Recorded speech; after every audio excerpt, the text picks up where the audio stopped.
Supreme court نے وزیر اعلیٰ پنجاب کے انتخاب سے متعلق ڈپٹی اسپیکر پنجاب اسمبلی کے خط کے تناظر میں رولنگ کالعدم قرار دے دی اور چودھری پرویز الہی کو وزیر اعلیٰ کے لیے اہل قرار دے دیا۔ چیف جسٹس عمر عطا بندیال کی سربراہی میں قائم 3 رکنی بینچ نے محفوظ فیصلہ سنا دیا۔ ڈپٹی اسپیکر پنجاب اسمبلی نے جس خط کی بنیاد پر کاف لیگ کے 10 ارکان کے ووٹ مسترد کیے تھے، اس کا پس منظر یہ ہے کہ عددی اعتبار سے تحریک انصاف کے امیدوار اور کاف لیگ کے رہنما چودھری پرویز الہی کو برتری حاصل تھی، لیکن پیپلز پارٹی کے شریک چیئرمین آصف علی زرداری نے رائے شماری سے چند گھنٹے قبل کاف لیگ کے سربراہ چودھری شجاعت حسین سے ملاقات کی، جس کے نتیجے میں چودھری شجاعت نے ڈپٹی اسپیکر کے نام خط لکھا۔ خط میں کاف لیگ کے مرکزی صدر نے آرٹیکل 63A کے تحت اپنے ارکان کو تحریک انصاف کے امیدوار کو ووٹ نہ دینے کی ہدایت کی تھی۔ اس خط نے بازی پلٹ دی۔ 22 جولائی کو سپریم کورٹ کی ہدایت پر وزیر اعلیٰ پنجاب کے انتخاب کے لیے ووٹنگ ہوئی تو تحریک انصاف کے 10 ارکان نے چودھری پرویز الہی کے حق میں ووٹ استعمال کیا، جبکہ نون لیگ، پیپلز پارٹی اور دیگر جماعتوں کے امیدوار حمزہ شہباز شریف کو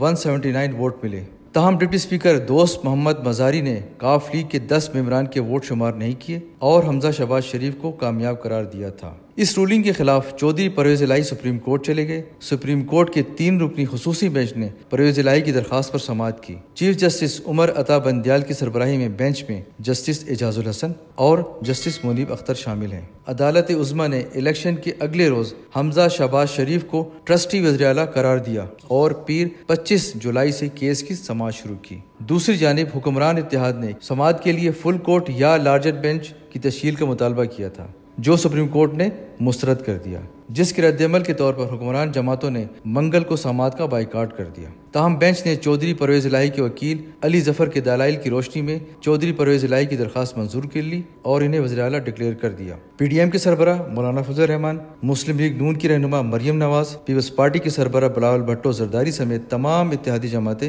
گزشتہ روز بینچ پر عدم اعتماد کر چکی ہیں۔ ان رہنماؤں نے مشترکہ پریس کانفرنس میں سوال اٹھایا کہ مسلم لیگ نون کے حوالے سے کیسز کی سماعت یہ 3 ججز ہی کیوں کرتے ہیں۔ دیکھنا یہ ہے کہ پاکستان کے سب سے بڑے صوبے پنجاب میں 3 ماہ سے زائد جاری سیاسی بحران عدالتی فیصلے کے بعد تھم جائے گا یا کسی نئے بحران کو جنم دے گا۔